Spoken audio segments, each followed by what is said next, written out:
We need you to stay." "I can't stay, Steve. I'm not physically able." Steve turned away and looked out his window. How could he argue? "When do you plan to resign?" he asked. "Sunday morning." "You're kidding." I wasn't. It was now 11 months into my illness, and the congregation had been more than fair. They needed to deal with their challenges, and I needed to deal with mine. Unfortunately, that meant a parting of the ways. I woke up on Sunday morning with a heavy heart. I had planned to die as pastor of the First Baptist Church in Brenham. In fact, when we had some sidewalk replaced in front of the church, I had carved my name in the wet cement. I used to tease the congregation that my name was the only one in the church that was carved in stone. Leaving now felt like leaving in the middle of a sentence. But there was nothing I could do. I walked into the church and asked the interim pastor if I could have the pulpit for a few minutes. "Sure," he said. "What's up?" "I have to resign." "You can't resign." "I have to," I replied.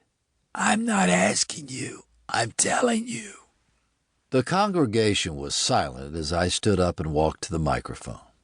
It was the first time I had seen many of these people since we had left 6 months earlier. At first, a few faces were expectant and hopeful, but I saw some people in the front row flinch when I pulled the microphone so closely that it was pushing against my lips. I spoke as loudly and concisely as I could. "The doctors have told me there is no guarantee that I'll ever be able to preach again," I said. No use in leading them on. "Y'all have been more than fair, but now—" I paused. It was still difficult to say. "Now you need a pastor. You can't hire one if I hang on.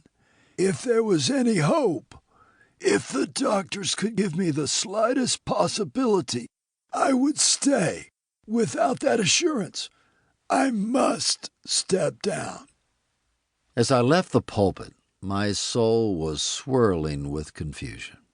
I had poured my heart and soul into this church for 4 years, but now I felt like a boy who sticks his hand in the bucket, swirls the water around, and then is forced to take it out. Moments later, there's absolutely no evidence that his hand was ever in the bucket.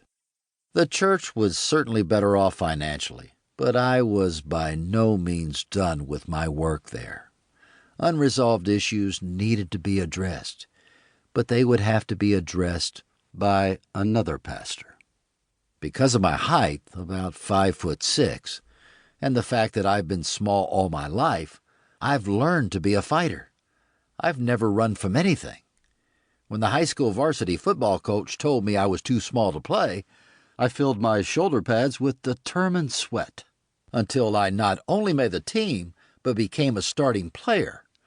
I always felt I had something to prove, and leaving the job undone at Brenham was one of the hardest things I've ever had to do. My resignation was more than an announcement. It was a funeral service for my dreams. God had obviously redirected my journey, and this stretch resembled nothing as much as a long, dark tunnel with a twist in the middle that blocked even the point of light at the end. That afternoon, the kids came home from college, and we sat around and visited. The doctors had lifted my speaking ban, but it was still very difficult to communicate. Sadness pervaded the air like heavy humidity on a hot summer day. The next morning, Joylene and I went to the office and packed up 4 years' worth of labor. We boxed up my books, gathered my personal belongings, and loaded the van. I paused for a moment before I turned out the light. I just wanted to get a last look. With a sigh of resignation, I flicked off the switch and closed the door. Well, I thought, this chapter is over. Where will the next one begin?